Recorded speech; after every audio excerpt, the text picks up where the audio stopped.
Mayo to inbound. That's why Hunter's in right there. Oh! Got to shoot a three.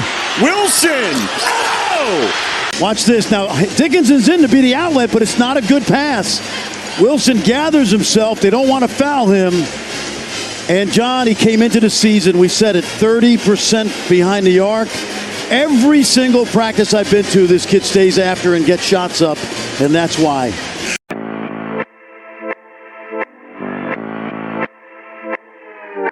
Here's Shed. Off the window, no. Roberts tried to get it. Shed for the win. Got it. Jamal Shed plays the hero again. Back to pass. Donovan Smith. Smith steps up in the pocket, unloads it, throws it all the way downfield into the end zone. Tip, and it is caught. Caught by the Cougars. Caught for a touchdown. Unbelievable. Caught by Stephon Johnson. Stick it in your pipe and smoke it, baby. Yes!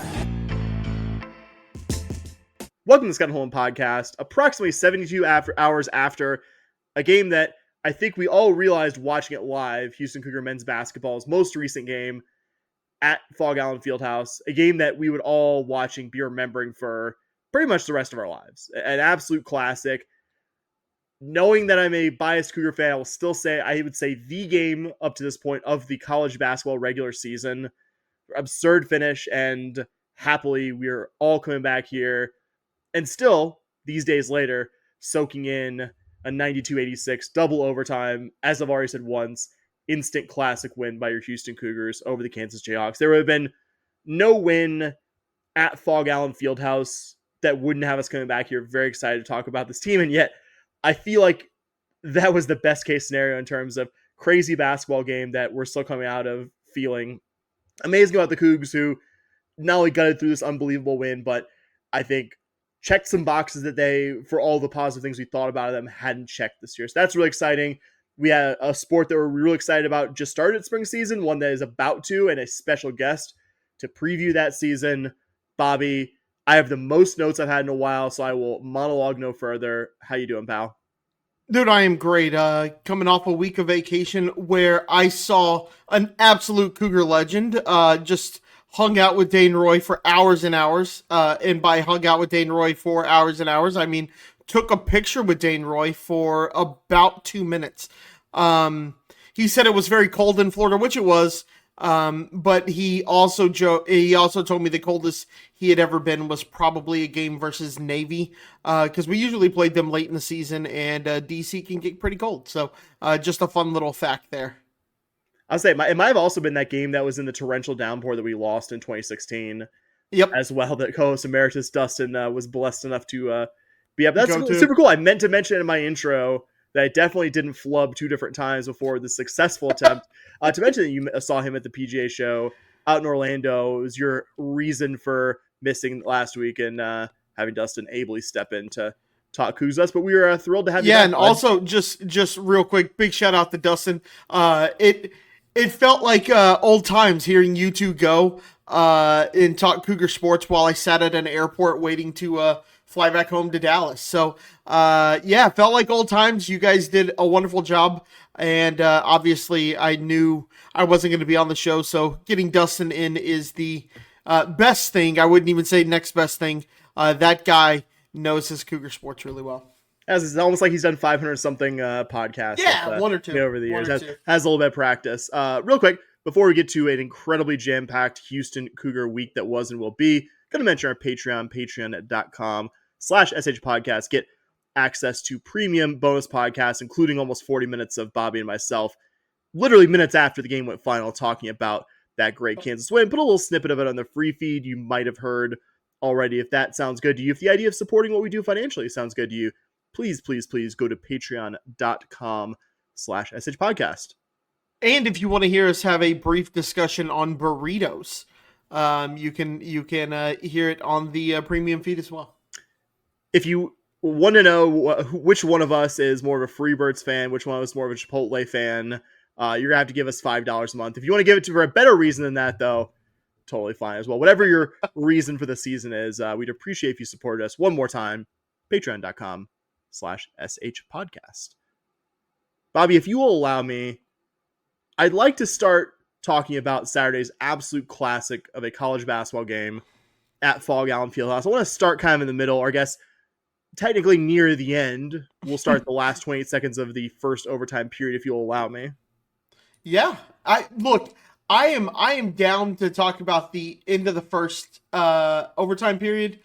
But one thing that's been missed in this, sorry, not trying to like step on you here. Go for it. The end of the second half was crazy. Oh yeah, that was insane too. So just the 5-second call, wanting maybe 2 free throws after just not being able to hit anything at the line. Like everyone's talking about the 6 seconds, and don't get me wrong, we were down 6 with 7.5 seconds left to go in this game in overtime. But like we forget what happened at the end of the second half there. Sorry, go ahead. No.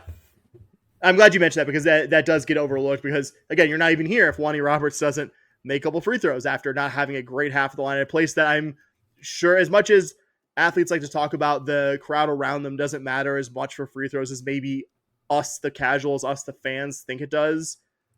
If it's going to matter anywhere, it's that arena. Like that place, yeah. Much as I have opinions about Kansas basketball fans, that place gets loud. Like it is not some kind of smoke and mirrors trick for TV. That is one of the absolute toughest places to go try to win a basketball game like the Cougars did. And you don't even get to that point, that crazy finish to overtime if Lonnie Roberts doesn't will you do some pretty unlikely stuff that you don't force a 5-second call there on the baseline with one of the country's most veteran point guards. A lot of stuff had to happen for you to get there. So I'm glad you mentioned that. Yep. But obviously the finish to that first overtime period was something so crazy and unbelievable that it's worth starting near the top. It's worth kind of starting our story about this game here, so to speak. Because, when the Cougars were down multiple baskets in the latter stages of that first overtime period, I will fully admit to you, Bobby, you, the listening public, that I kept the game on in my living room TV, kept the sound on, but I was already at that point grabbing stuff to go to my podcast room and record the instant react that Bobby and I already talked about doing as soon as the game went final. That's not giving up on the game out and out. I still had it on. It was only taking my attention away from the TV for a second here, a second there. But I'll also be honest, I wasn't expecting at the point where Rylan Griffin, who was kind of KU's surprise star of the game, when he went 2 of 2 from the free throw line to put the Jayhawks up 79-73, I wasn't thinking that in a few minutes' time, I would be pulse off the charts, be like, oh my God, we could win this basketball game. At that point, I was kind of in, okay, what's the final score going to be mode. I didn't have any doubt at that point in real time about the outcome. Definitely didn't expect to be talking about a future Houston Cougar win when off of a LJ Cryer missed 3 that Lonnie Roberts had to foul DeJuan Harris with only 18 seconds left. Harris leaves the door open just a crack. Misses those 2 free throws. Manuel Sharp with, what you said, 7.5 seconds left. Is that what it was, I believe? I think so, something like that, yeah. Hits a super deep contested 3. I believe his first made shot of the night. Possession probably takes a few seconds longer than you like. You're down 3, but not really letting yourself believe at that point. A little bit later, Miles Uzan gets in front of Hunter Dickinson, deflects an errant pass from Zeke Mayo to Malik Wilson, who has the presence of mind to step back, square up, absolutely nail a 3-pointer to tie the game at 79. The only comparable moment for me, Bobby, was when you and I watched that West Virginia Hail Mary, the going from despondency to, oh my God, we might actually win this thing in a matter of moments. That's the only recent-ish or honestly historic Cougar moment that I can really give this any kind of comp to. And obviously a little different beating a not very good football team being West Virginia, a slightly better football team versus beating Kansas at Kansas. Yeah, I have one answer, and we hear it every single week on this podcast. You miss the 2-point conversion in Tulsa. You somehow recover an onside kick, nail a 51-yarder to win. That one's up there with me. Historic Cougar games. That's very good. That one's up there. Shout. But your point still stands that this was one of the most insane things that I have witnessed as a Cougar fan. And I wasn't as confident as my co-host here, who before the ball was tipped in the second overtime period, I'm going to toot your horn here, buddy, texted me that U of H was not losing this game. But you could even watching at home, you could kind of hear how the air left the building at Fog Allen Fieldhouse after that Malik Wilson make. Even though KU absolutely could have found a way to win this. That U of H came down 6 points, 7.5 seconds left, down 6 points with one of Kansas's veteran guards shooting free throws, not to mention down 4 points with 17 seconds left in regulation. That the Cougars were at the point that there was even a second overtime at all, I think should have told those of us who weren't as confident as you, Bobby, that U of H was not going to be losing this basketball game on Saturday night. Point blank. So I think I've talked long enough. Good argument, I think, for this game being the most memorable U of H men's basketball regular season win of our lifetimes. Bobby, where would you like to start? Yeah, I think just one more just kind of popped in my mind. The game against Memphis when we nailed the three as time expired. Who was it that made the half-court shot? Tremont Mark. Tremont Mark called game while it was in the air. Go to another Memphis buzzer. Jamal Shed, even though it wasn't as crazy, because that was a pretty close game that we led a decent amount of, but Jamal Shed hitting the buzzer beater at our last ever conference game at FedEx Forum. Yep. That was pretty good too. The A&M one last year in the tournament, the OU game last year, these are all good answers. But this one's up there because you do it at Fall Gallon, because you do it against Kansas. Like, it's just, this isn't, look, I love shitting on Memphis fans as much as the next guy. And Memphis has had some good basketball teams. Beating Kansas in Kansas on a situation like this feels better than anything we did against them. I think I texted you pretty early on in this game that, no, I think it was in the second half, maybe it was early. I can't exactly remember. And I said, it feels like we need this game. And I felt this team didn't need it in the sense that you need this for a resume. You kind of do, right? When you kind of look at the quad one wins, U of H going into this game was 0-3, which not great. You're going to have plenty of opportunities to get quad one wins going on, but 1-3 in quad one games looks a lot better than 0-4, you know? And then the other thing, just kind of a resume thing, just real quick, UCF winning bumps them into the top 65 of net. You pick up another quad one win without having to play somebody. Just a fun little interesting little tidbit from the net rankings there. But yeah, I think for this game, the thing, you know, I was watching the highlight that they always do, that U of H basketball puts out now, which also, let's talk about the multimedia of this athletic department this year. It's gone up in a level that it hasn't been in a while. So just a quick little pat on the back to the AD there. It's just been really, you saw after the 3-pointer, in that you know, cinematic highlight reel, you saw their crowd just die. Like, it sounds terrible, but and you knew it was over then. They get to see wins all the time. They'll be fine. Yeah, they'll be fine. But you could just see it. You could just see that game was over, and you could see they showed Wani, and Wani was just like, it. The Cougs didn't act like they won the game, right? You see that sometimes when a big play happens. We saw it last night. Well, they ended up winning, but last night, the half-court winner in the Arizona game, or the half-court tie. We saw that last night. They celebrated like they won the game, and they ended up winning that game, I believe, versus Iowa State. I'm not even mad. He hit it from beyond. He hit it from the edge of the logo shot on the other side. No. I'm not saying it was celebrate that. Like, that was amazing. But like, U of H didn't look like they had won the game like Arizona did last night, and Arizona pulled off the upset. But you could just see, I get what you mean. One team was like, "Oh yeah, we get to play a second overtime," and another team was, "Oh shit, we got to play a second overtime. What just happened?" And the moment Badunga fouled out, that Kansas offense, the next possession looked like they had no idea what they were doing. The second possession, they came down. They still didn't look like they knew what they were doing. And from there, it kind of felt like church for the Cougs. Yeah, fully agree with all that. I feel like the one play that doesn't get the same level of highlight attention, I think understandably, is a lot of the ones we've talked about to this point. And I mentioned this play because I feel like it would be the overlooked play if we were doing like an overlooked play feature. but I think I'm going to go with. We texted each other about it like literally as it happened. But Emmanuel Sharp getting a steal in the second overtime from his knees. Insane play.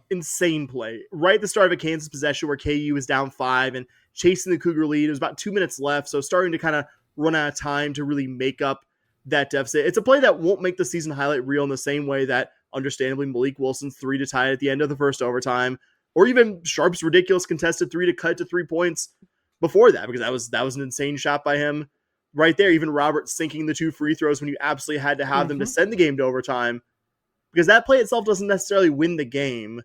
KU actually cut the lead. I forgot this. KU cut the lead to 2 points not that long after that in the second OT before Wani gets a miss and put back, and the Cougs get the lead to 4 points, and from there never really got challenged in the last minute or so beyond that.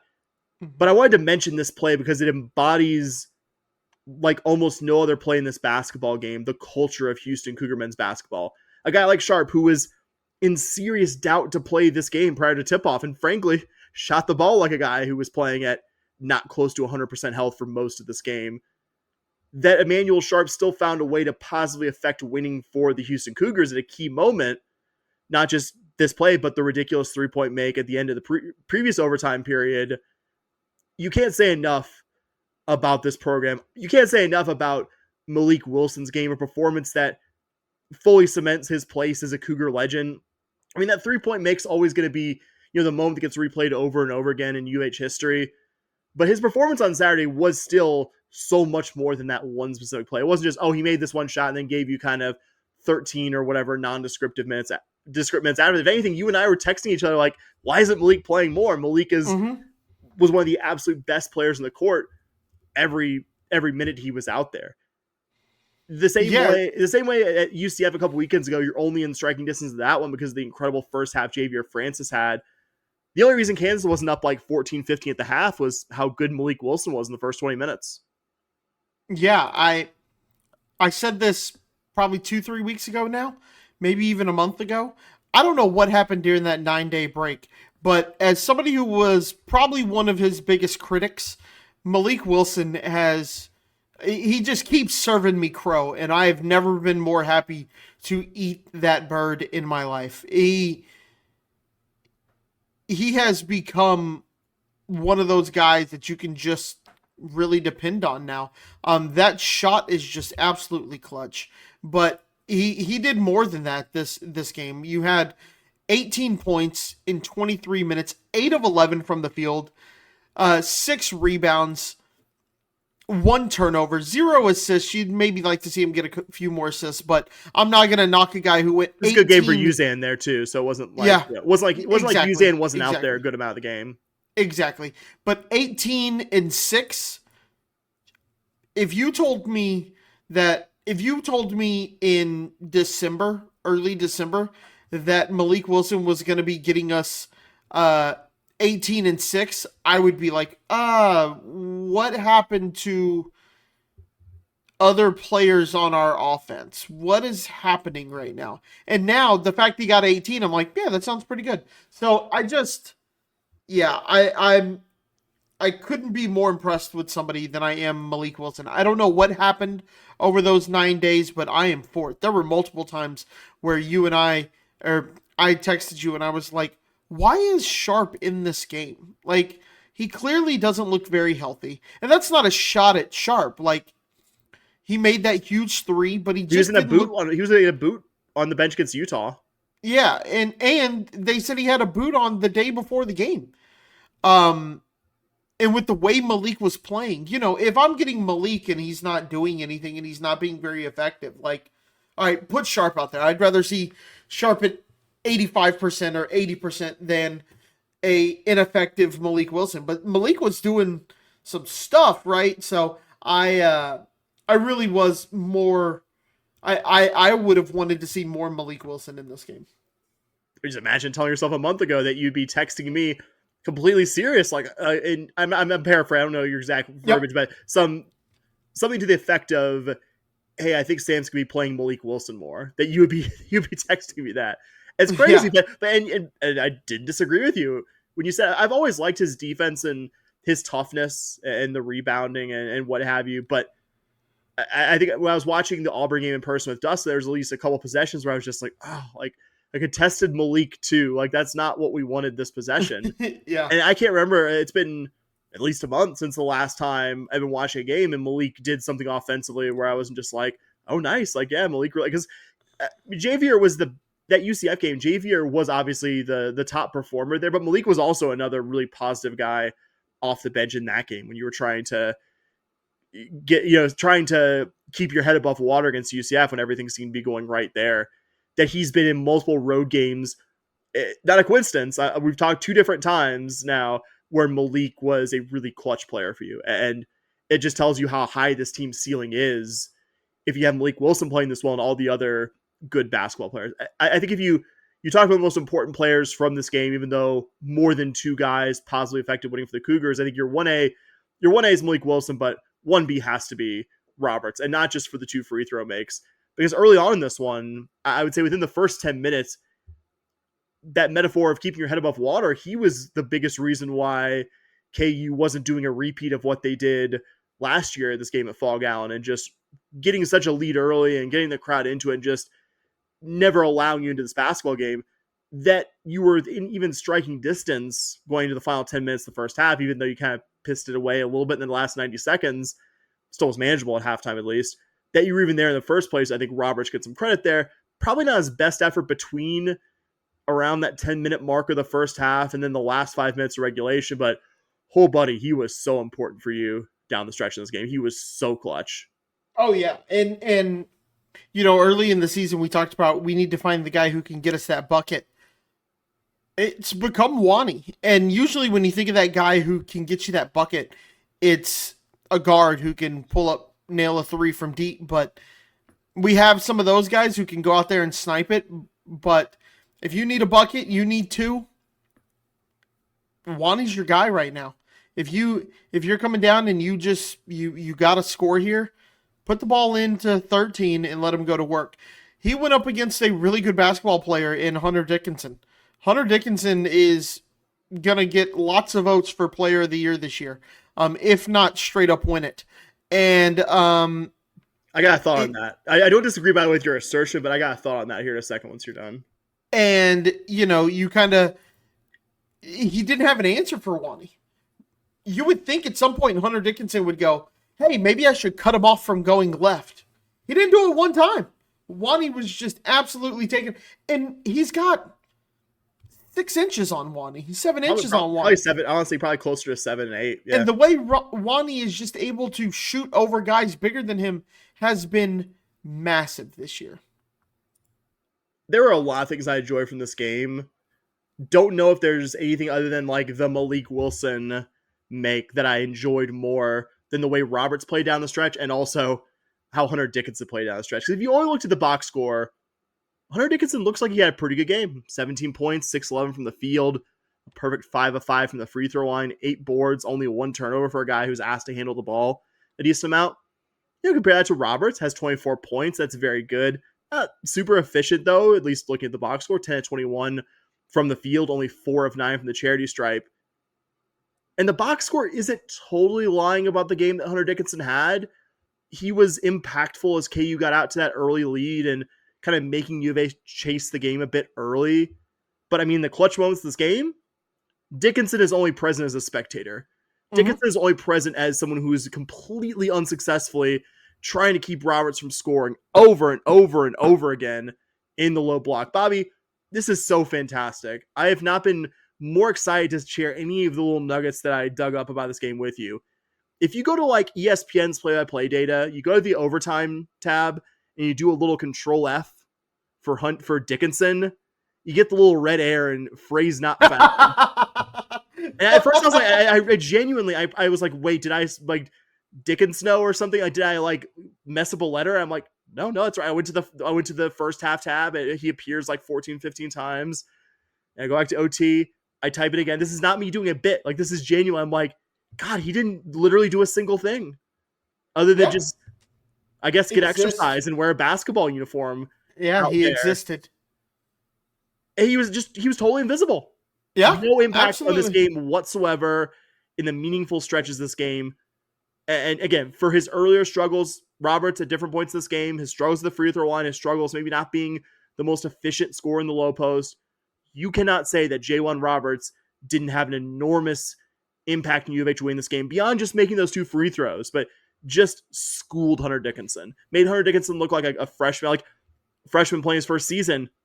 And that to me is why anyone who votes for Hunter Dickinson for player of the year, that just tells me not that guy's a bad basketball player, not that the guy would even be out of place on an All-American team, but you vote this guy for player of the year, you don't know shit about the sport. Like, this guy is not a player. Like, Janai Broom's that dude. Janai Broom is a player of the year. We saw him. I would love to see him against a more, I guess, a more healthy U of H front court, but don't think the result would be that Janai Broom would get his. Love Wani Roberts. Love Javier Francis. Love JoJo Tugler. Janai Broom is that dude. Hunter Dickinson, emphatically not that dude. Wani Roberts, that dude. Yep. I wanted to also make sure before we left this game that Miles Using gets his flowers. I think inarguably one of his best performances since joining the Houston Cougar program, because it's easy for that performance to get lost in the shuffle of everything else crazy that happened, the amazing games that Malik and Roberts had. But, and again, to simply think of his contributions this game as beginning and ending with that critical steal, which was a big play and a big moment off an inbounds pass. I don't want to compare him to any other player because I think that's unfair to the guy in the present tense. It was a Jamal Shed-like play. And that he made he was in the right spot to make an offensive play and did so in a very intelligent way. Like, I'm saying this, I hate comparing anyone to Jamal Shed because he's an incomparable player at this era of the program, but it was a Jamal Shed-like play. Yeah, it was one of those plays that is indicative of exactly what this program does to guys who come in. We talked about Quentin Grimes, right? He comes in and look at LJ Cryer. LJ Cryer transfers in and he says, I need to learn how to play defense so I can be the best prospect possible. And he did that, right? A lot of people talk about Cryer's defensive abilities now. And you can see that starting to happen with Uzan, right? Not that Uzan hasn't been good defensively or anything like that, but that play is indicative of what Kelvin Sampson does to you in your brain when it comes to defense in this program. Yeah, fully agree with that one. And not, I think second highest assist total of the season with 9, just behind his 10 that he got in the opener against Jackson State. 0 turnovers while drawing the assignment of DeJuan Harris Jr. from Kansas, one of the better veteran point guards in college basketball. Uzan wasn't perfect on Saturday. He'll never be Jamal Shed. No. But this team isn't where it is right now if Miles Uzan isn't doing his job well, if Miles Uzan isn't improving as a point guard and learning what Kelvin Sampson wants his guys to do. Yeah, I think a lot of people this season wanted him to be Shed, and no one's going to be. Or they wanted him to have that killer instinct like Shed did. And Jamal Shed didn't always have that. It wasn't always Jamal Shed's team. When it became Jamal Shed's team was last year, and you saw him have that instinct then.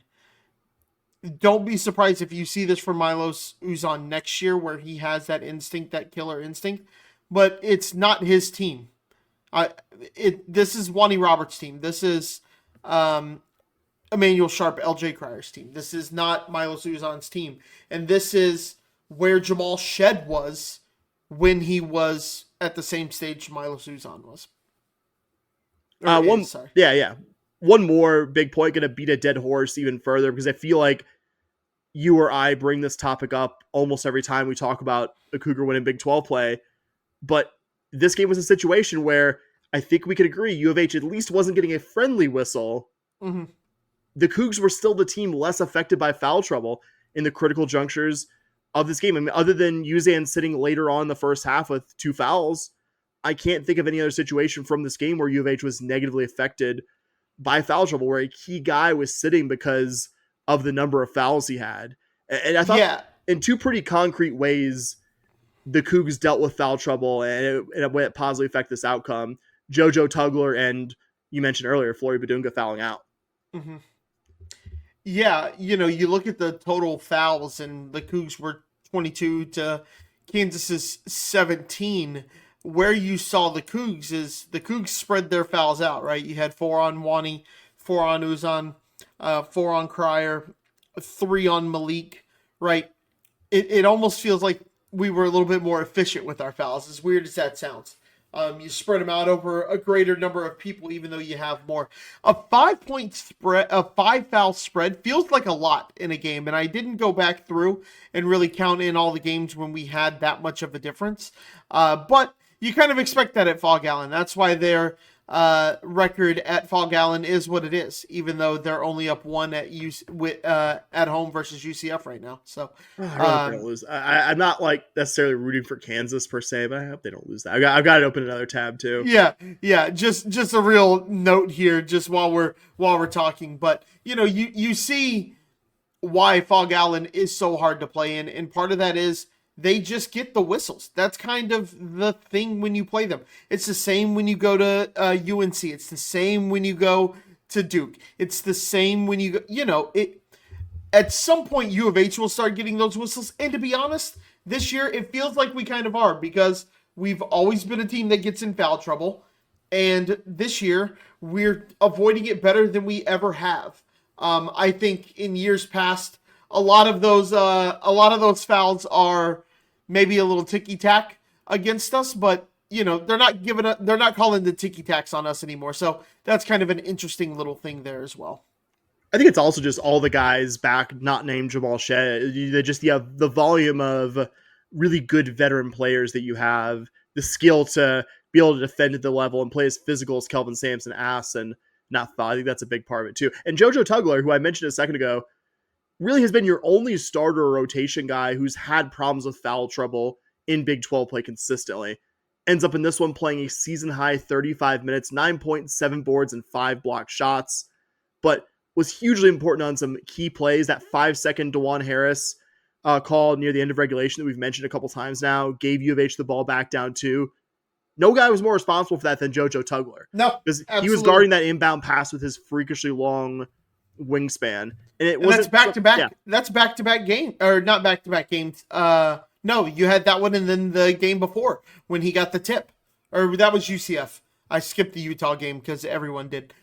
He got the tip on the inbound scrimmage. Yeah, he got the tip on the the last inbound on the UCF, last inbound. Yeah. The reason why it hit the scoreboard is because he's got to throw over JoJo Tugler, and then on the last inbound attempt after the Wani foul, he gets a finger on it. That's a ball game. Do you need more than one guess to guess, Bobby, who was guarding the inbound that led to the turnover in Wilson's OT tying 3-pointer? Is it a guy who has a 7'6" wingspan? Maybe JoJo Tugler. Interesting. And again, all of that possible because JoJo was able to stay out of foul trouble. And if that starts happening even more consistently in Big 12 play, I think good luck figuring out a way to beat this team. And like I also said earlier, Flory Badunga fouling out early in the second OT. I wasn't as optimistic as you at the start of OT, but at the moment it became clear that he was getting the 5th foul and making the, oh my God, I can't believe I was fouled face. The universal, like, oh my God, I can't believe that was called on me, even though it was I think a pretty clear 5th foul, and frankly probably should have gotten one earlier. But at that point I was like, oh yeah, there's no way, because they just, even though they had other players make an impact for them in this game, they didn't seem to be able to figure anything out when Badunga wasn't on the floor. Basically, I mean, you said it pretty well earlier, but I think it bore repeating because, yeah, other than Rylan Griffin, I don't think any other player on KU was more responsible for them playing as well as they did than Badunga. I agree. And the Cougars got him out of there. Yep.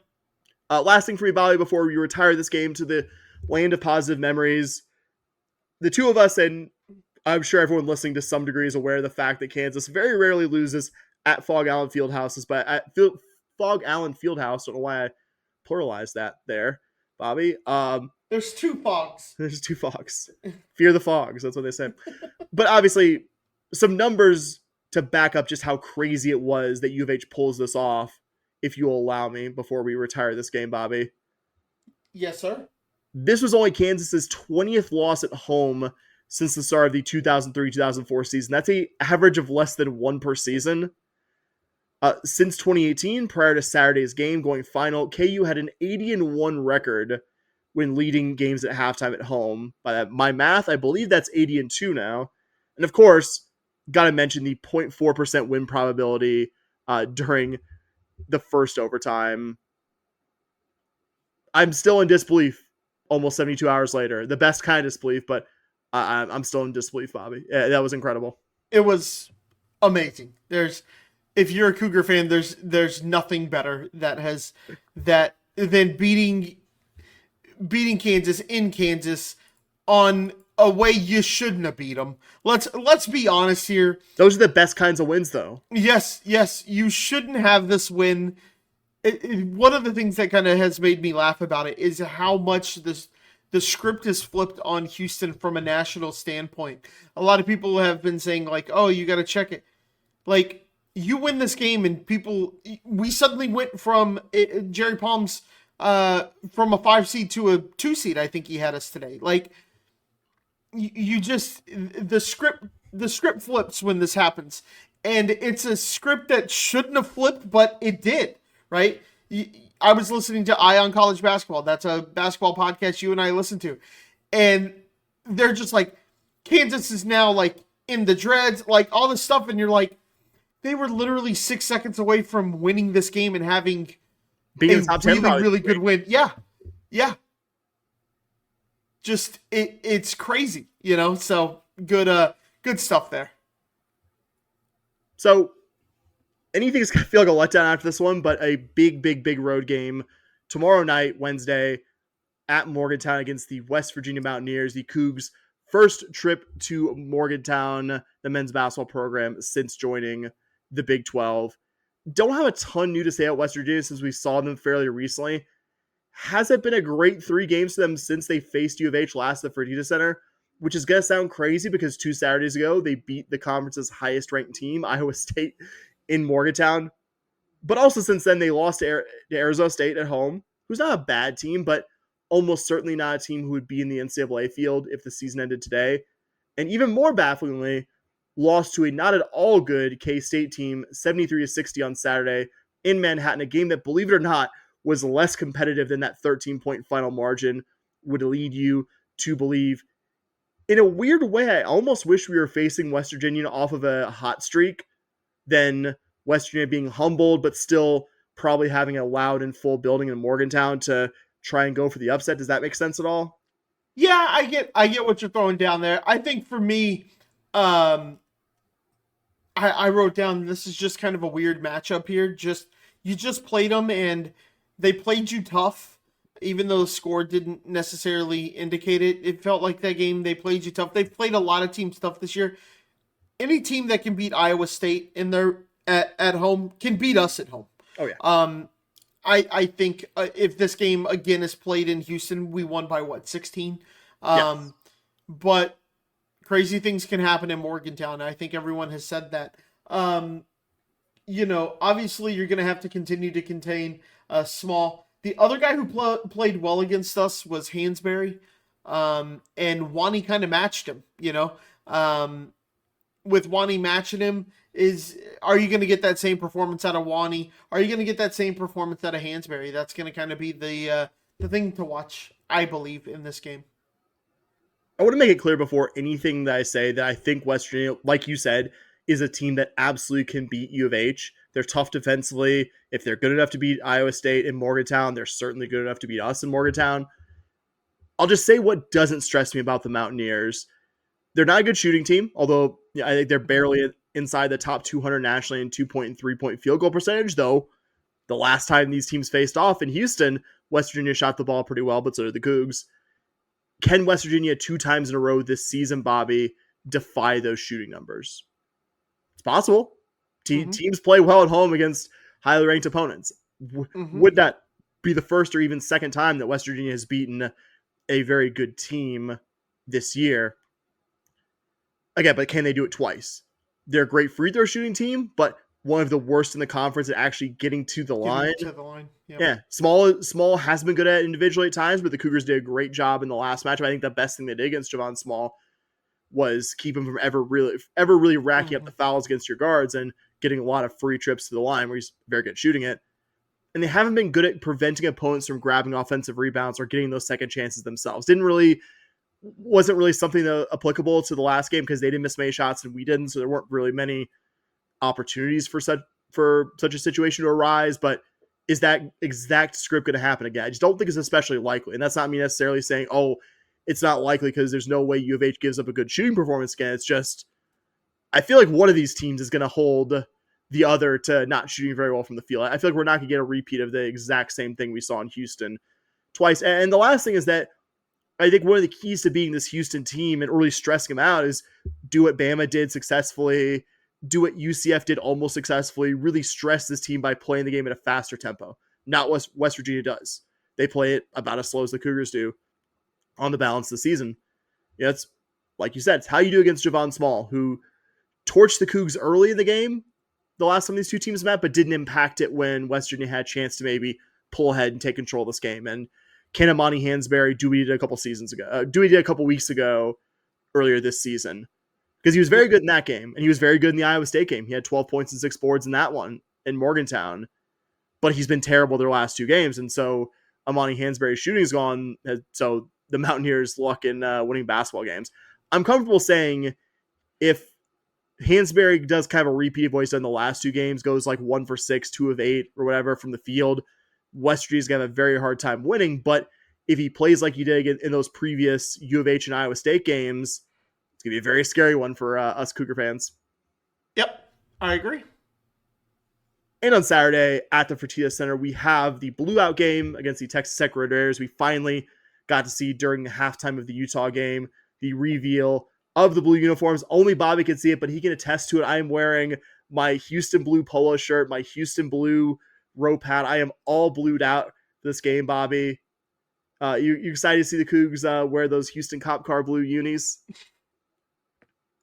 Yep, sure am. I am very excited for them. No, those uniforms have nothing to do with the Houston Oilers. That just are Houston blue. Yeah, it's all Houston blue. It has nothing to do with the Oilers. It's a city color and has nothing to do with what anyone thinks of when they think of that color and associate it with. The Houston city flag is also blue. They think of they think of the Houston cop cars whenever we wear those blue. That's exactly it. They don't think of the Oilers first. Everyone goes, "Yup, I remember when the cop cars were this blue." Nope. Don't think of anything else associated with this color, just the cop cars and the city flag. Just a side note. Sam, can you tell me what the Houston Hasn't this been like a 1 minute side note? Sorry, what's your question? Can you even tell me what the Houston city flag looks like? It's blue. It has like a white star, and there's like a train. It's like an outline of a choo-choo train on it. That is correct. It's got a train on it. At the Dynamo games, there used to be of their many flags that the Texas Army El Battalion had. There was a Houston one. There's a Houston city flag one. I was like, what the heck is that? And I figured out like 20 years ago it was our city flag. Yeah, there you go. All right, so thought you'd get me there. Thought you'd get me. No. Even though I live far away, I'm still Houston. And you and I, along with a friend of the pod, Bill, have had this argument, I don't know, 50 times. So you had to look it up at least somewhere like, wait a minute, what color is the... Is the city Houston flag actually blue, or am I just saying that to get him angrier? All right, let's talk about the Texas Tech Red Raiders. Yeah, let's talk about the Texas Tech Red Raiders. So I'll go ahead and start us here. Just some small observations. You got the number 22 ranked team coming in. Interesting enough, they are number 11 in KenPom, so pretty big difference there. Number 22 AP, I believe, and number 11 in KenPom. You don't see that very often. There's either the metrics like more than the polls, very much like U of H. Yeah, exactly. A really good offensive team. Where they're going to struggle is on the defensive end, right? But you're going to have a fun matchup with this really good strength on strength of the good Texas Tech offense and the incredible U of H defense. That's going to be number 11 versus number 2 defense, which interesting that the Cougs now have the number 2 defense, according to KenPom. Just kind of, it hasn't been this year where we've seen number 2 by our name. And it's really close. Not anything to be worried about. Tennessee's number 1, I'm thinking. That is correct. The big question, the big question, like I said, is going to be, can U of H's number 10 offense versus the number 30 Tech defense really come out here? Can Tech keep U of H from scoring? Not that any Kelvin Sampson team has ever been like, oh, they could put up 100, right? It's just like, can they slow down the U of H offense enough with their defense that's number 30? Can they slow it down enough to make up for how good this U of H defense is? It's not a game that I think the Cougs are a lock to win. This isn't one that I'm like, oh yeah, I think if this game was in Lubbock, I would be a little bit more concerned.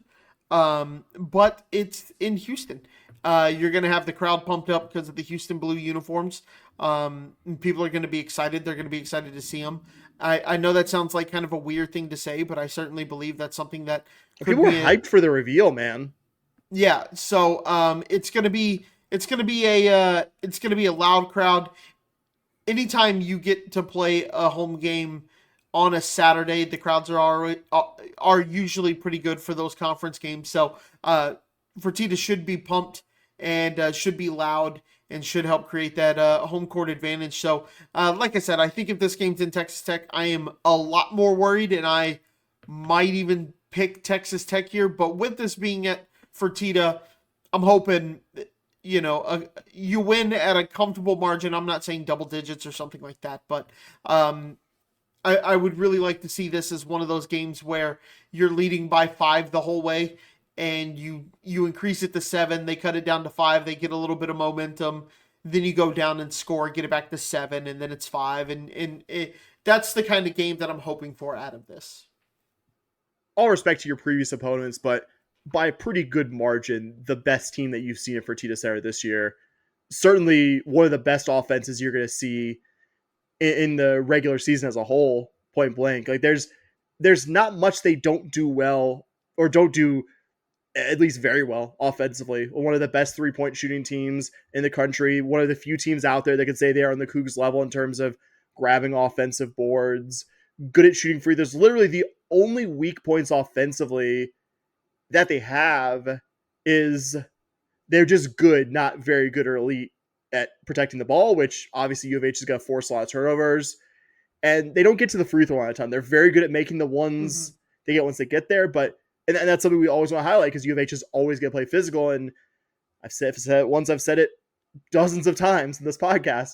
If you get the wrong crew and you turn this into a free throw shooting contest, that's going to go very well for the Red Raiders. Just not something they've done as well this season, but so good all around offensively. They're the only ways they're not going to stress you in terms of what they do offensively. As much as the Cougars are great defensively, much as the Cougars are generally going to be a team that stresses an opponent. And I echo what you said. I love the strength on strength matchup of this really good Tech offense against the always elite Cougar defense, but they're not going to push tempo really. They're not going to get to the free throw line a ton relative to a lot of your opponents.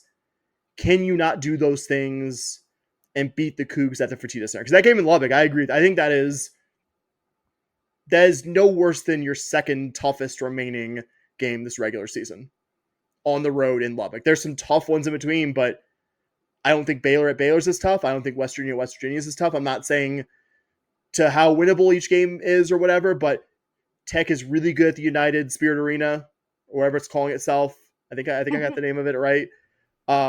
Big crowds there, always support that basketball team. Well, certainly while that team is doing as well as Tech is this year, back in the top 25, they're not as good away from home. I will say that. They're not as good defensively, which you kind of alluded to. They're not bad defensively. No. They're just fine defensively. They're not on the same level defensively as they are offensively, where they're in a lot of areas elite or borderline elite. And I think the biggest area where the Cougs could take advantage or will need to, is beyond the arc. 3-point shooting was very much a strength of this U of H team earlier in the season. Maybe hasn't been as much over the past few weeks. Red Raiders are barely inside the top 100 nationally in opponent 3-point field goal percentage. If the Cougs get hot from deep, I have a hard time seeing Tech make a game of this. Yeah, I agree. If you don't, and you're letting this opponent who's very good at scoring the basketball hang around, that's where it gets scary.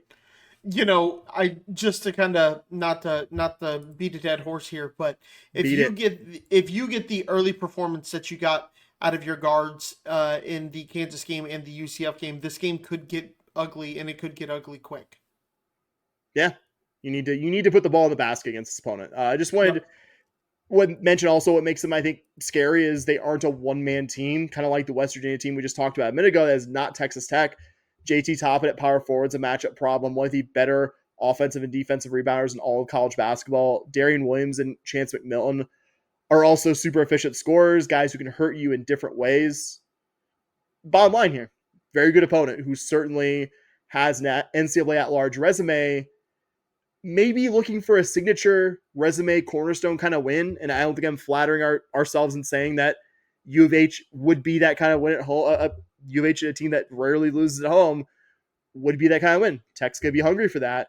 And more so than any opponent you've seen prior to the season, you need to play your best basketball to keep this thing from being very, very scary. Yeah, I don't disagree. You're exactly right. That does feel like something where they're going to really want to come out and get that signature win. So much as we want to talk about basketball until the cows come home, so to speak, we do have other Cougar news to hit.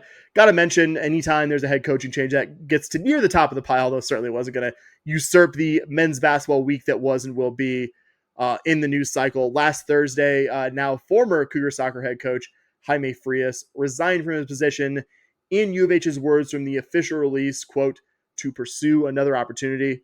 Frias had just completed his third season in the fall as the head coach of the soccer program.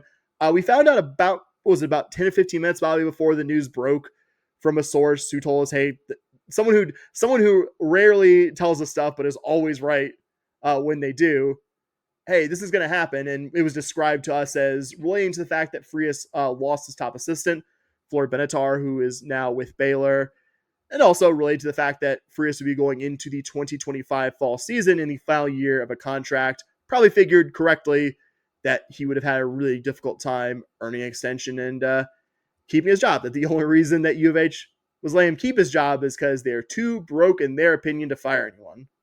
Yeah. Basically. One of those things where you're surprised a little bit at the timing, but you're not really surprised at the end result, if that makes sense. Like, yeah, you're kind of surprised he kept this job in the first place. If a move's going to happen, you'd like it to happen later or earlier, right after the season, so maybe you get a little bit better. I don't know. That's just kind of what's kind of shitty to me. We had transfers enroll like a couple weeks ago. The soccer program put out tweets like, "Hey, like here's these 7 transfers." Imagine you're like, "Hey, you're taking classes," and you're like, "Oh, the head coach who recruited me here resigned." Yeah, and that just sucks. And one more thing I wanted to point out. This is just kind of weird. What is the saying? If I had a nickel for every time something happened, I'd only have 2 nickels, but it's weird that it happened twice. This is the second time a U of H soccer coach has left, and not for a new Division I gig, but for something outside of that. And we don't know if Frias is going to get another D1 gig, but it seems kind of odd, right? And yes, the source told us it's over the assistant and things like that, but it's just to have it happen twice where somebody is leaving a Division I coaching gig and they're going to go do something outside of that. It just, to me, just me speaking here, it shows how much we actually financially commit to the program.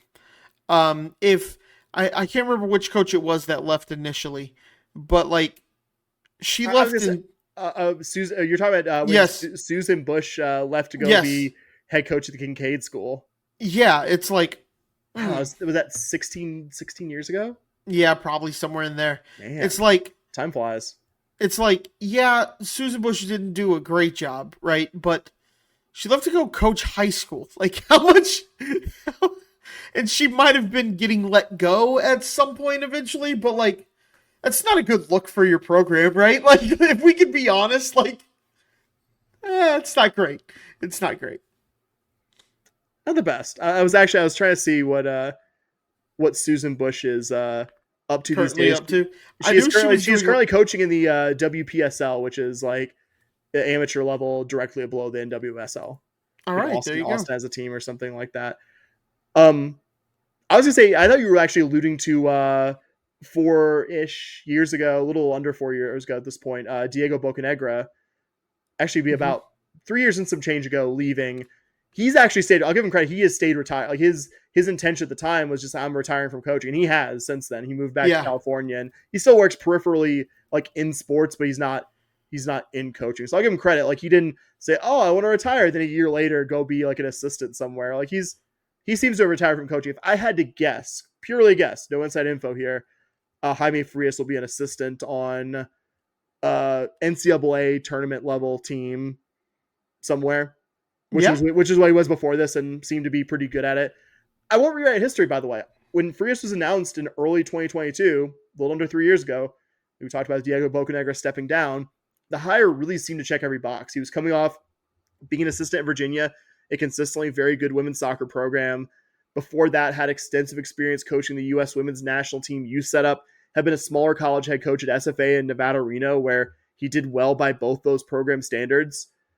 For me, the first red flag was how poorly that first season he was here, the final season in the American, went after Frias inherited a pretty good number of players from a team that the previous season missed winning the AAC by literally less than a minute, should have been by all rights in the NCAA tournament.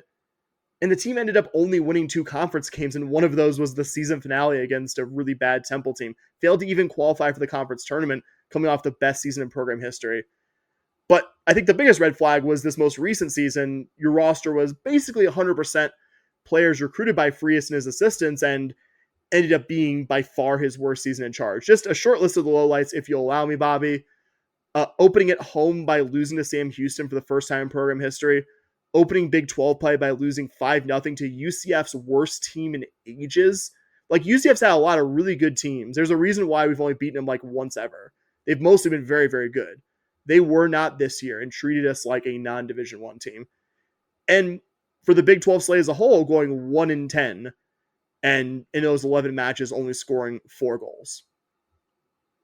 And I think less importantly, Frias and his staff did less than nothing to try and engage the U of H fan base, which I'm sorry, if you're not in football or men's basketball, that's really important. Mm-hmm. Diego Bocanegra understood that. Jaime Frias, for whatever reason, didn't. Not a coincidence that Diego Bocanegra was a much more successful head coach. And I remember in one of Frias's few public interviews, he was on Houston soccer guy Glenn Davis's pod before, I believe 2 seasons ago. Frias talked about building something from scratch, and even if you don't want to interpret his words in a negative light, using that language when 2 years ago this program was almost a tournament team, it's kind of insulting both to the players you have on your roster that played on that team and the intelligence of the few people who actually follow this program. They're saying, well, I'm building something from scratch. No, man. 2 years ago, this team was good enough that I was watching the selection show and getting mad at the guy for not putting U of H in. You're not building something from scratch. You're the only U of H coach who ever inherited a decent situation. Mm-hmm. Diego inherited 1 fucking conference win in 4 years. In his first year, be a top 25 program. We never came close to doing that under this head coach. Not saying that there aren't many things working against Jaime Frias, that U of H is an easy place to win soccer games, but you can do better than being abysmal, which is frankly what this program was in its most recent season. A program that was fortunate not to go over in Big 12 play. Fortunate. Yeah. Could I end this on a slightly happier note, Bobby, and sell you on who I think would be the best candidate for this job really quickly? Sure, let's go, buddy. I think you know who I'm going to sell you on, but I'm still going to do it for you and the benefit of the listeners. I'm not saying this guy would be the only good candidate, because I'm not an expert on college women's soccer enough to say something as absolute as that. But my number one with a bold underline font candidate would have to be Lamar head coach Nathan Kogut. He's been at Lamar the past 3 seasons. Before that, he was an assistant coach at Texas A&M during a really good period for that program. He coached small college soccer for a number of years before that. Is originally from Texas. He's been in coaching a decent amount of time, but he's roughly our age, mid-30s. Lamar, his first 2 seasons, Bobby, was a combined 35-5. I'll take it. And 30 wins, 5 losses, 5 draws, if you're trying to picture that in your head. Won the Southland regular season and conference both those seasons, made the NCAAs. They actually crushed U of H 3-0 in Frias's second or third game in charge. They had a bit of a down year this year, which I think speaks more to the challenge of winning consistently in a smaller D1 program that's had some success, and then Nathan Kogut forgetting how to coach soccer. I mean, Lamar made 2 NCAA appearances in 15-ish seasons as a program before Koga got there, and has made 2 in his first 2 years, 3 years there total. That's enough for me. And if anything, That'll work. If anything, the down 2024 season actually makes him a semi-realistic target here. Because I think if he had a third really good season, we're talking about Nathan Kogut, head coach at Baylor, Nathan Kogut, head coach at insert name of D1 program with more history than U of H. So have I sold you at least somewhat? I'm in. There we go.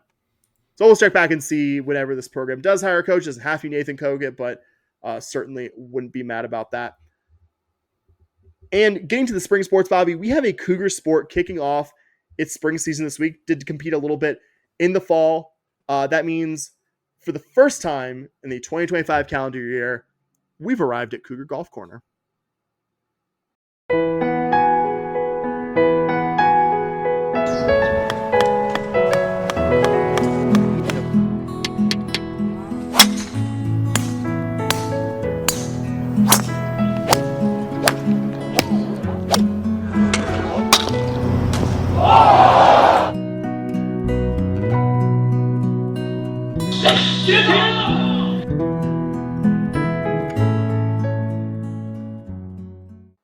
As I mentioned a moment ago, Cougar Women's Golf will be playing their first event of the spring season, starting on Friday at the Collegiate Invitational at the Guadalajara Country Club. Will be a 2-day event concluding on Saturday the 1st, and really no better way to preview the start of a sports season than to talk with the head coach of the program, 4th-year head coach Lydia Lasprilla, who Bobby and I were privileged to talk to earlier this month, and we hope that all of y'all listening will enjoy it as much as the two of us enjoyed making it happen. So here it is.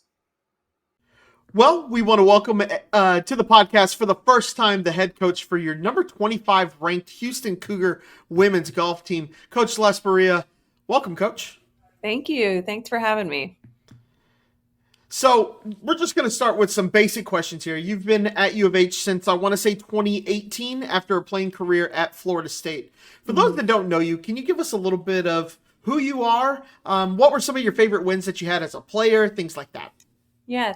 So I am born and raised in Kentucky and then played college golf at Florida State. We had a really good team at FSU. I loved my time there.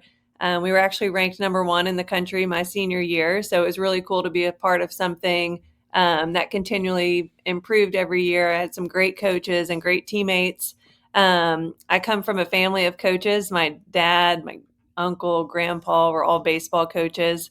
So I always wanted to play pro golf, and unfortunately had a wrist injury in college. I knew that was not going to happen. So I love teaching. I love helping others, and it's pretty cool to get to coach now and, I've walked the shoes that my players have been in. And so to help them along this journey, and this is my 7th season at Houston. So right out of college, I started teaching. I was a golf instructor in Dallas and then moved back home to help at the University of Louisville. I just volunteered for a semester, and we actually made it to the national championship. And that kind of got me hooked from that point. Not too far after that, I got a call from Garrett Chadwell, who is the former head coach here, who I knew from my playing days at Florida State, and came and worked for him and was his assistant for 3 years. And then luckily took over as the head coach right after he left. So it's been a really cool journey. We've made a lot of progress, and it's been really cool to see the program grow and continue to get better. And I'm super thankful to be here. So you kind of mentioned in your answer, you came to U of H as an assistant coach, and when Coach Chadwell took the job with Texas A&M, you got to be the head coach, and you've been an assistant. You're now been the head coach for a few seasons. What are some of the biggest things that you've learned now, having been a head coach for a bit, that maybe you didn't know back when you were an assistant?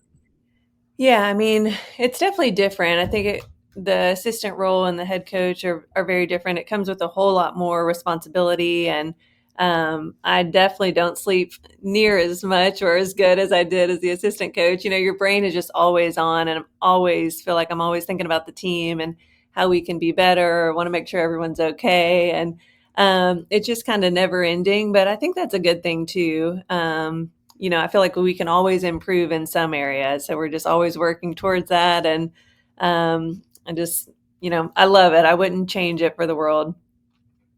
So just to kind of talk this season coming up, looking at the roster and kind of the top 5 that you really played a lot with last year, it's still a fairly young roster. What are some of the advantages and maybe disadvantages of having such a young roster?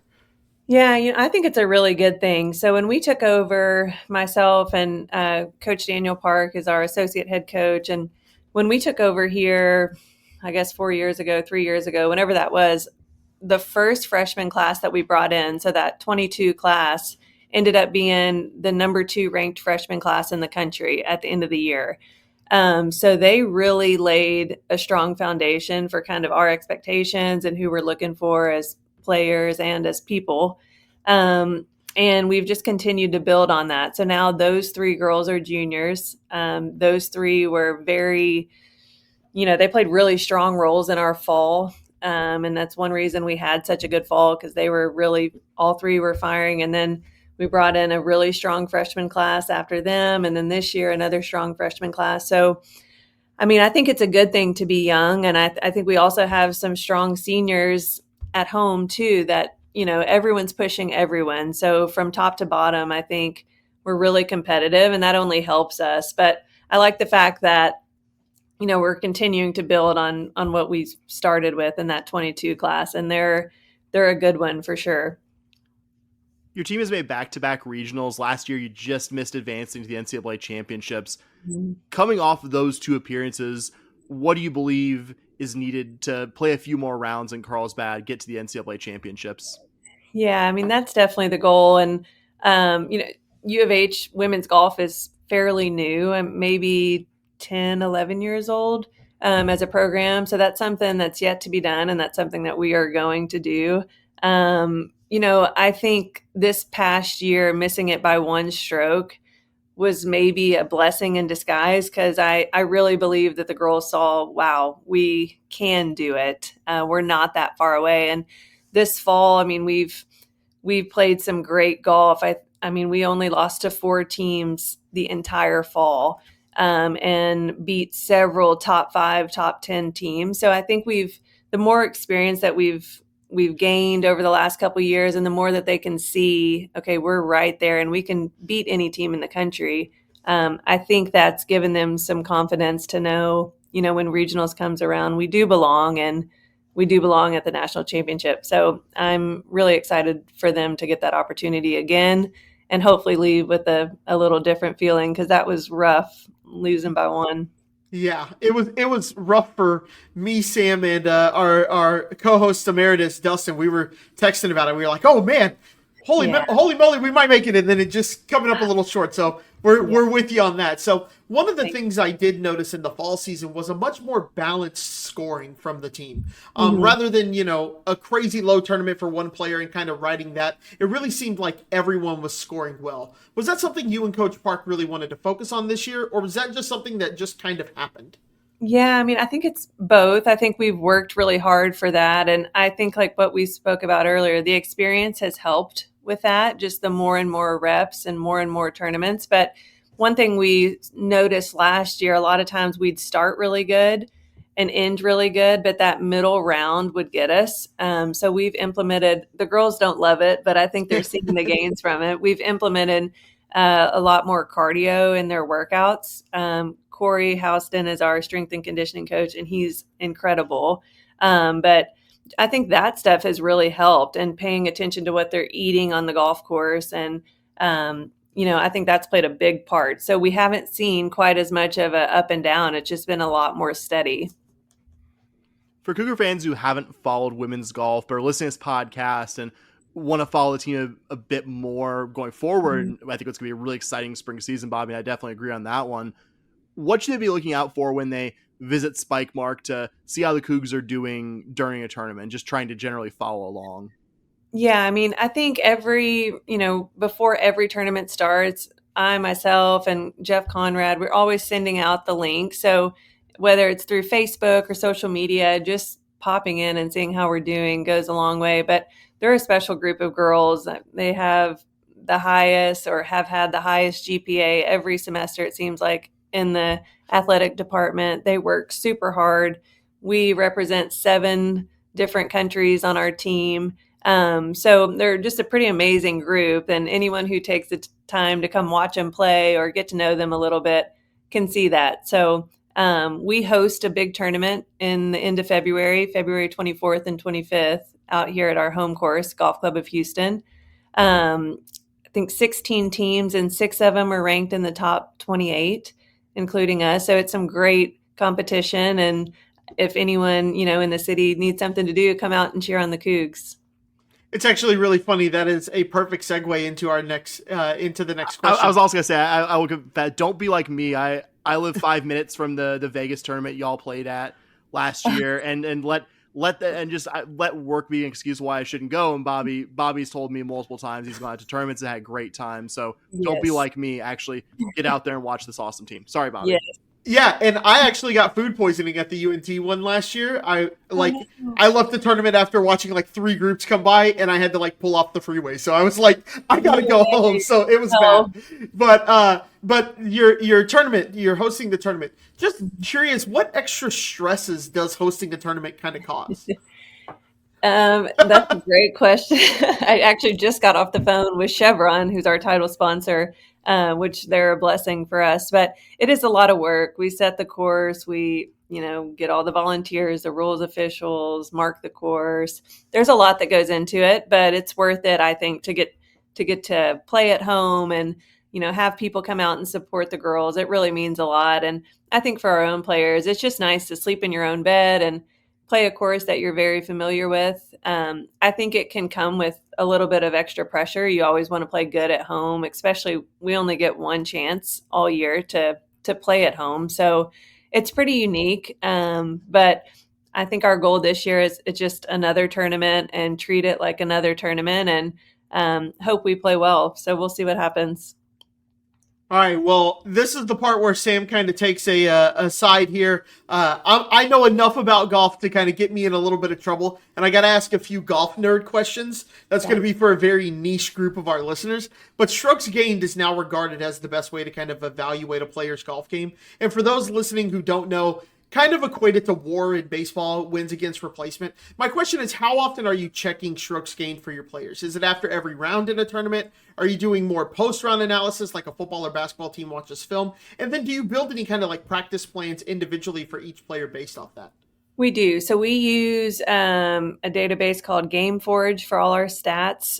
So we have our girls put their stats in after every qualifying round and every tournament round. And then after every tournament, they're off the next day. And then the following day, we sit down with everyone who played and we go over their tournament recap to see kind of where they did really well or where they need to improve. And then for our practices, we do structure a lot of our practices. So let's say we have a 3-hour practice. I think it's important to have some structure, but also have free time for them to work on what they feel they need to work on as well. So, if you struggled with driving off the tee at the tournament, your hour and a half might be structured driver drills or maybe technique work with me or Daniel, but then that other hour and a half will be up to you. If you think your chipping is horrible, you can go work on chipping or go out on the golf course. So we try to leave time for both. I'm not a big fan of blanketing everyone needs to work on their driver, everyone needs to work on wedges. I think golf is a very individual game. And it's cool that college is such a team twist to it. But at the end of the day, everyone has different things they need to work on. And if everyone's improving, the team gets better. So that's kind of how we do it. A lot of structure, but also leave time for free time too, to let them do their own thing. Do you and Coach Park still like to track the more traditional golf stats like total putts, fairways hit, greens in regulation as well? Yeah, we do. We pretty much track everything, really. I'm not super technical. I'm more on the feel side, and Coach Park is more technical. And I think that's what helps us be successful, is we kind of attack the game in a different way. And, you'll find a lot of players that are technical and a lot of them that are not, and, vice versa. So it's a good combination. We learn the game different, but we have the same communication and the same goals. And I think that helps us be successful for our players. They know they can come to us for different things, but we can help them with everything as well.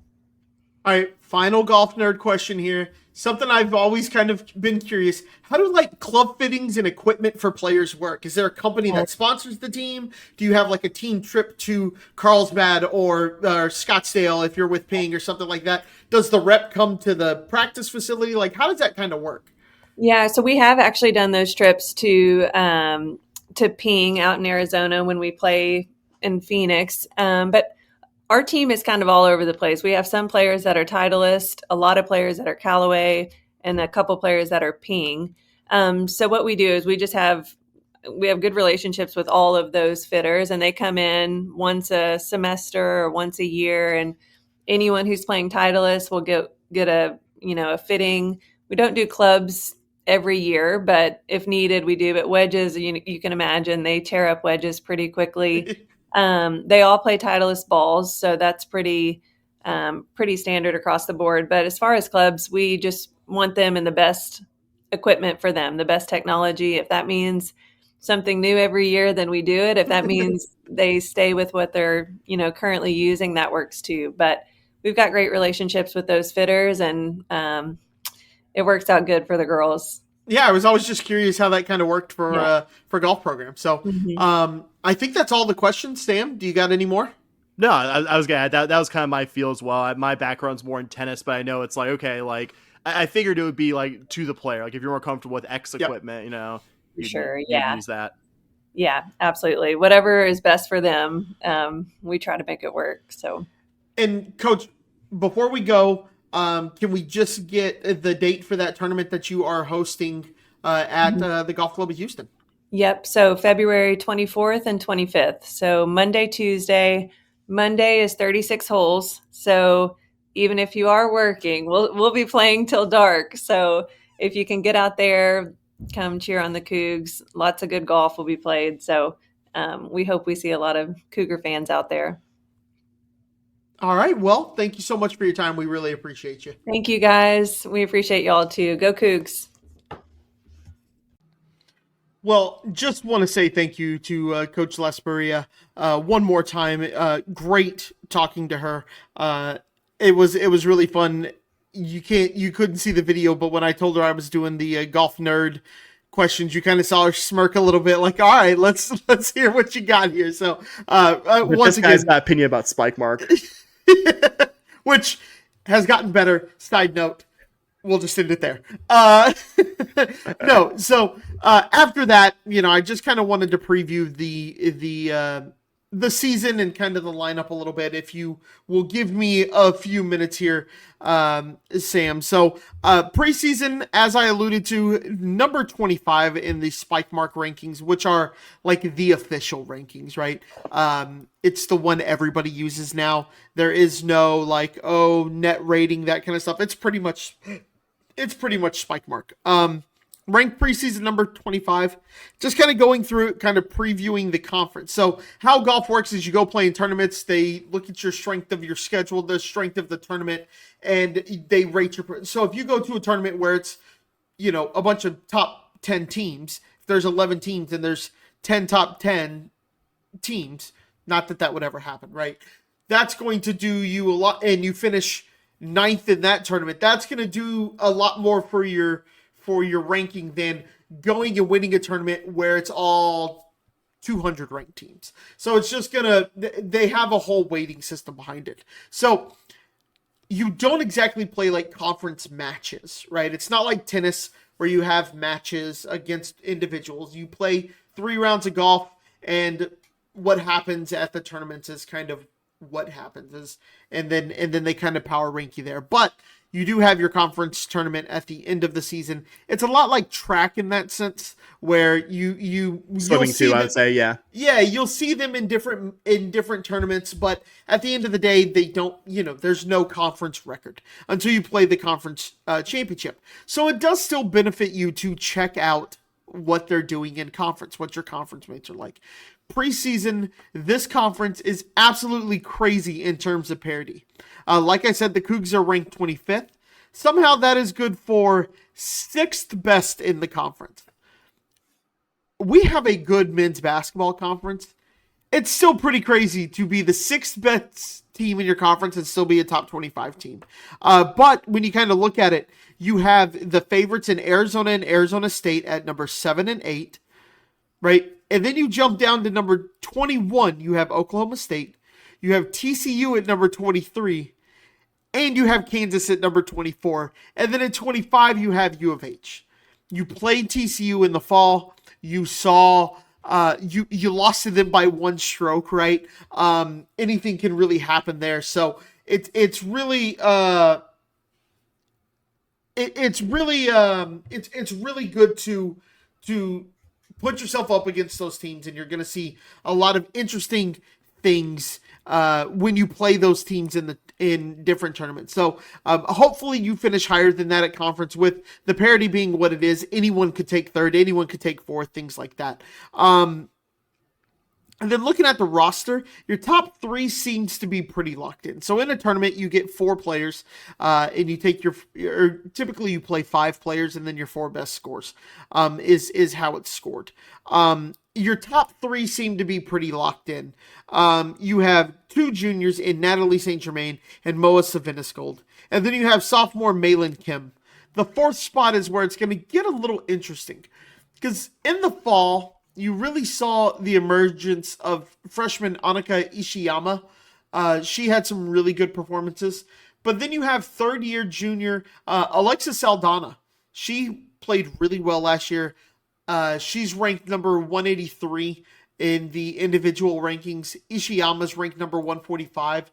You also have Ellen Yates on this roster, who is from Britain, a great junior player. Didn't play, played a little bit in the fall. And then you have Hyoji Kang, who also has gotten a lot of tournaments for this Cougar team. So that 4th spot's going to be really interesting to see how Coach Lasprilla really decides who she's going to bring to the different tournaments. I wouldn't be surprised if in the tournament that we see starting this weekend on the 31st is really going to be the first where we really see who she's bringing to the tournament. I think you're going to see the 3 that I mentioned really be at the top, and then what happens with the 4th is going to be kind of on a tournament by tournament basis. In the college game, you have what are called, like, most schools do what are called qualifying tournaments.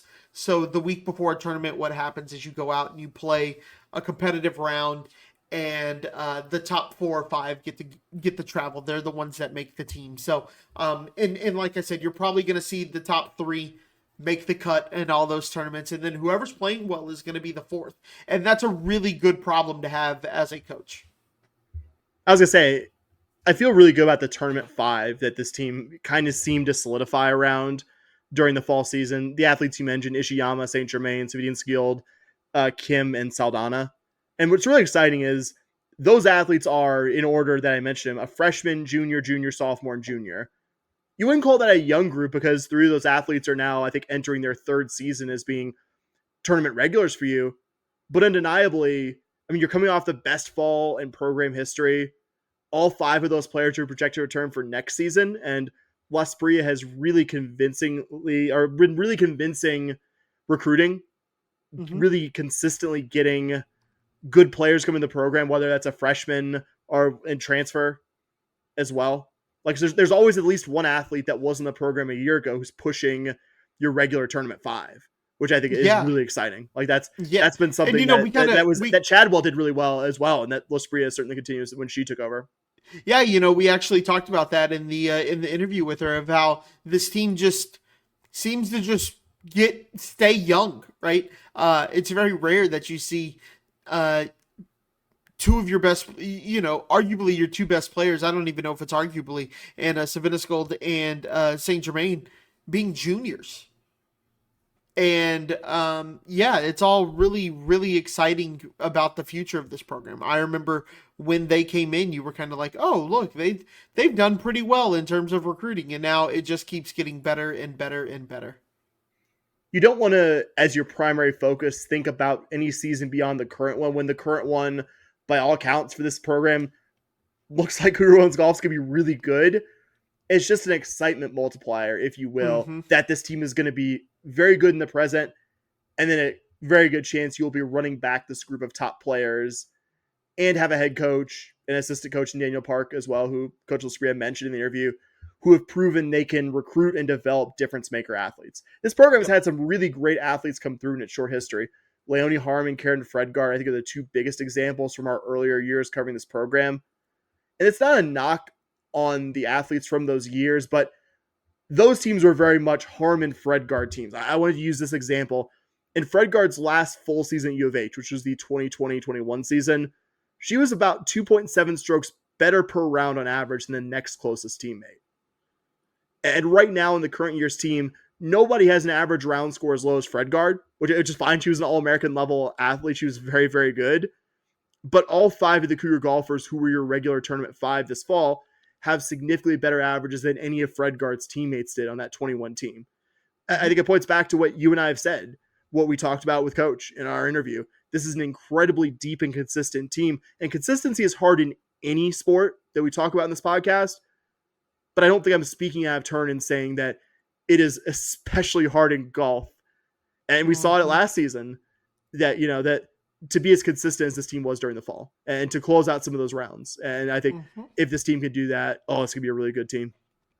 Yeah, I hope it is. It'll be a ton of fun. And you heard Coach in there talking about their tournament. Guys, ladies and gentlemen, try to get out to one. They're fun. Yeah. It'll be a little bit till then. They're It'll be typically February free. 24th. Yeah. They're typically free. So you show up, you get to go see a nice golf course, enjoy a nice stroll around the course. You get to be outside. It's fun. It's like Golf Club of Houston's a nice club, right? It is. Former host of a PGA Tour stop. A little bit over 3 weeks, you can go see the Cougars out there. We will talk about before it happens, but would certainly encourage you to start thinking about getting out there on the 24th and seeing your Cougars compete in their home event, because this is going to be, if I've said it once, I will say it many, many times. This preview and anytime we talk about this team, very good team. Yep. Well, so, Sam, I was going to say, no, hit me, bud. Oh, I was going to say, I believe that's everything I got on the run list, unless... I can't believe you. Oh my gosh, I'm sorry. Cougar Tennis season, the first win of the Kat Adamovic era happened this past Saturday, and you're like, we're done with the run sheet, because we're not done with the country club sports. We are certainly not, because we finally have a team to talk about. We have our first official Cougar Tennis Corner of the season.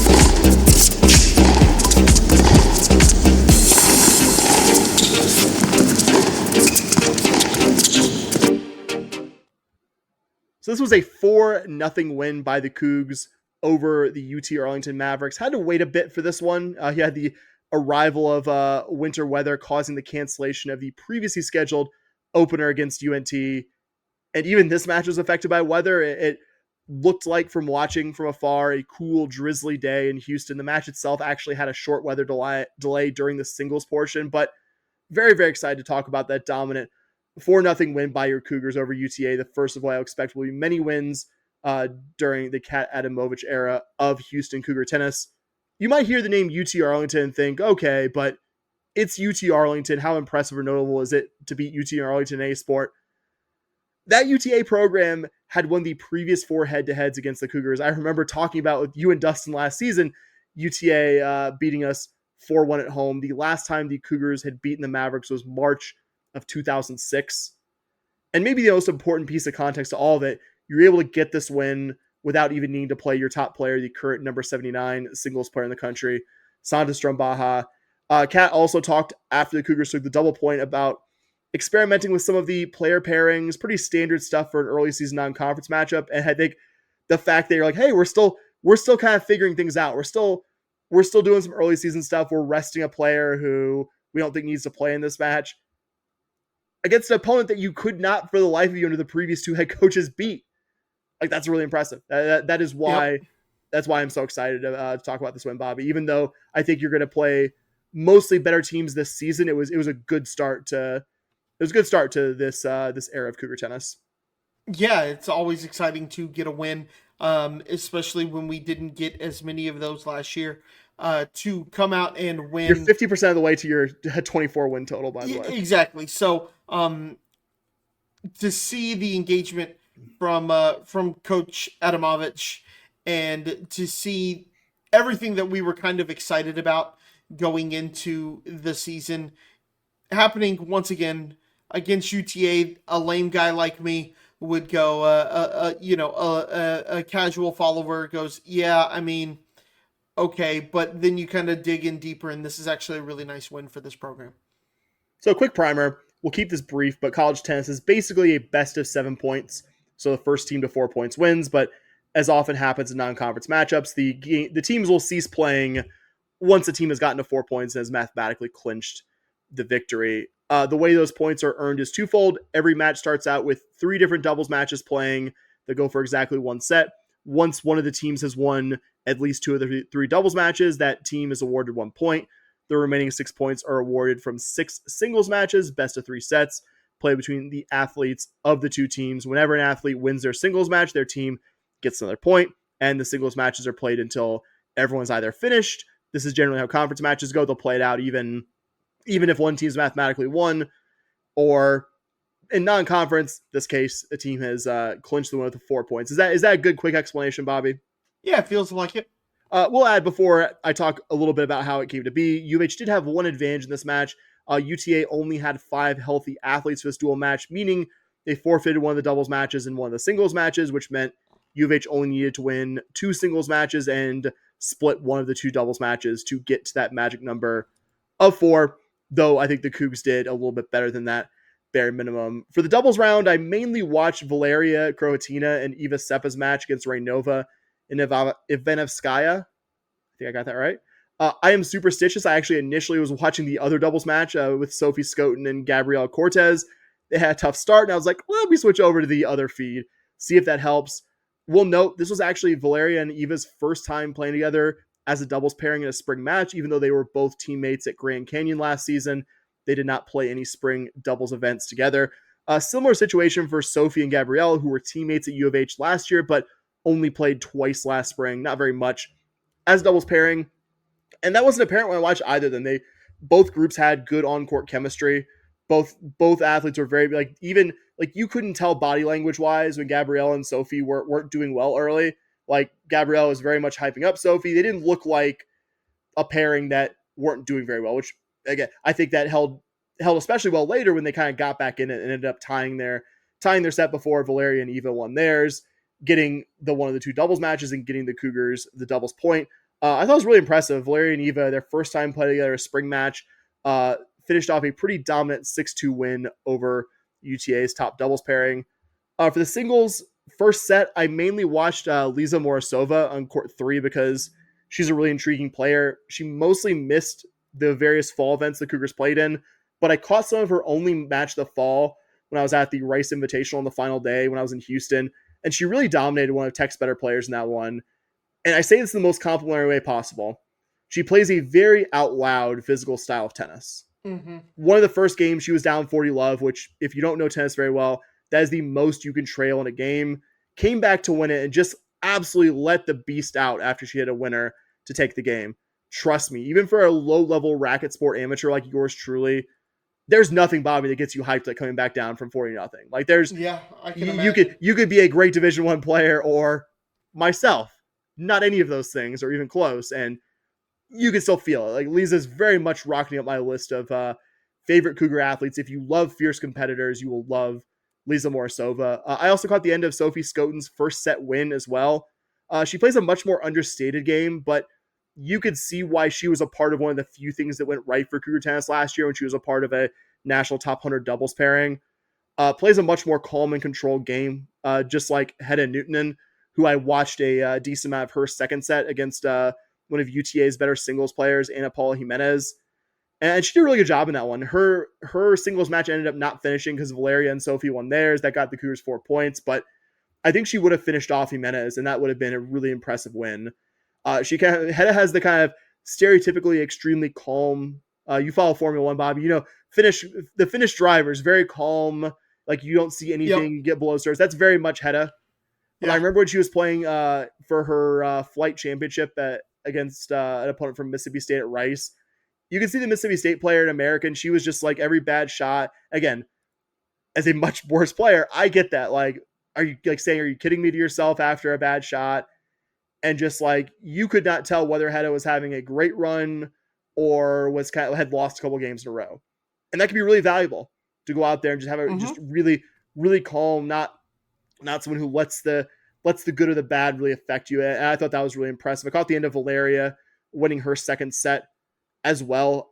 No guarantee the Cougs would have won every single one of these singles matches if you played them all to the end.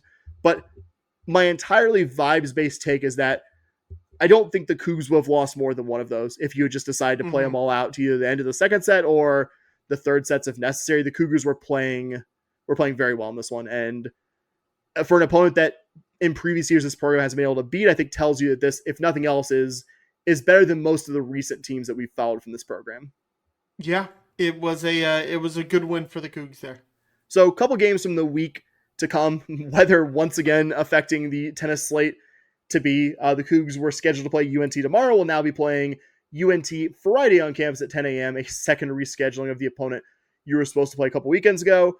Don't have too much original to say since I already previewed UNT a couple episodes ago where I thought would be the season opener. They since then have lost to a fellow Big 12 program, Iowa State, last Friday, 5-2 up in Ames, and have beaten a combination of three smaller conference D1 and non-D1 programs at 3-1. Today, haven't really beat a great team in those three, but didn't do badly against Iowa State. We'll just re-up what I said the first time. I'm pretty excited for the top singles matchup in this one between Santa Strombaja and UNT's top player, Gianna Pielet. That should be a good one. And I think UNT represents maybe a slightly better data point than UTA at present time, but one the Cougars should still win, especially if Santa will be competing for the first time this spring season with the rest of the squad. And you also have Tarleton, which will now be on Sunday at noon, was supposed to be originally Friday. There'll be some familiarity between these teams. These were both WAC programs when Kat Adamovic was at Grand Canyon, and four of the current U of H athletes competed for Grand Canyon last season. Beat Tarleton twice as WAC foes. They beat him once in the regular season and then ended Tarleton's season in the finals of the WAC tournament where GCU punched their ticket to the NCAAs. And Tarleton was the best non-Grand Canyon team in that conference last season. They lost their only conference match to Grand Canyon. And as I mentioned, lost in the tournament finals to them.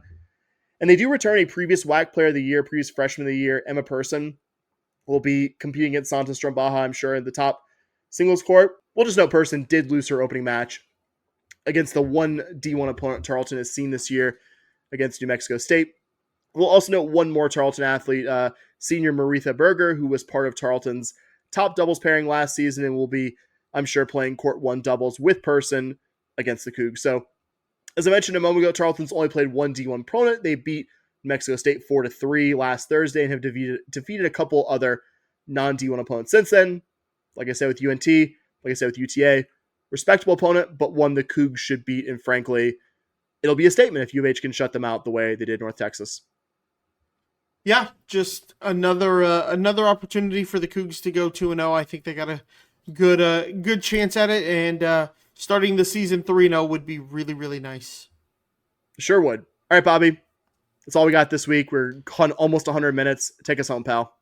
Yes, sir. So that is it for this week. As Sam said, we are thankful that you have gone this long. You're an absolute rock star if you have. We appreciate you.